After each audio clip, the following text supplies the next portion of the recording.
پاکستان کا صحت کا نظام ایک ایسی کہانی جو امید اور چیلنجز سے بھری ہوئی ہے۔ کیا ہم ایک ایسا مستقبل بنا سکتے ہیں جہاں ہر پاکستانی کو معیاری صحت کی سہولیات میسر ہو؟ آئیے اس سفر پر چلتے ہیں۔ پاکستان کا صحت کا نظام کئی چیلنجز سے دوچار ہے۔ دیہی علاقوں میں ہسپتالوں کی کمی، بنیادی سہولیات کا فقدان اور معیاری علاج تک رسائی نہ ہونا بڑے مسائل ہیں۔ شہروں میں بھی غریب طبقات کو مناسب علاج کے لیے جدوجہد کرنا پڑتی ہے۔ صحت کے شعبے میں فنڈز کی کمی نے ڈاکٹروں، نرسوں اور آلات کی قلت کو جنم لیا ہے۔ یہ تفاوت صرف ایک طبقے کو نہیں بلکہ پوری قوم کی صحت کو متاثر کر رہی ہے۔ لیکن امید کی کرن نظر آ رہی ہے۔ ٹیلی میڈیسن نے دیہی علاقوں تک صحت کی خدمات پہنچانا آسان کیا ہے۔ ایک فون کال سے مریض ڈاکٹر سے رابطہ کر سکتے ہیں۔ نجی شعبے کی سرمایہ کاری نے نئی ٹیکنالوجیز اور بہتر سہولیات متعارف کرائی ہے۔ ساتھ ہی حکومت کا یونیورسل ہیلتھ کوریج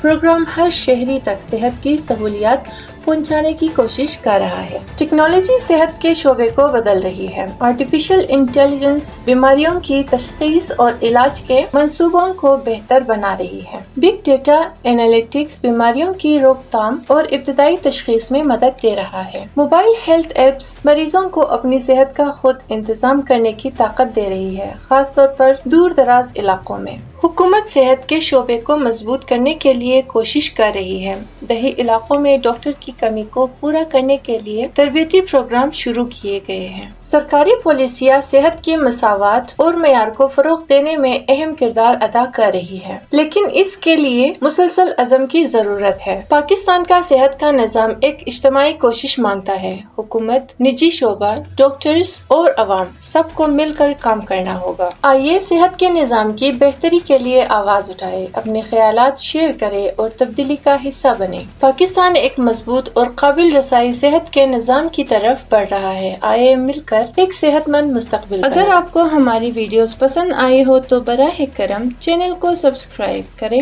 ویڈیوز کو لائک کریں اور اپنے رائے کمنٹس میں ضرور دیں۔ ویڈیو دیکھنے کا شکریہ۔ ملتے ہیں ایک نئی اور رپورٹ کے ساتھ، تب تک اللہ حافظ۔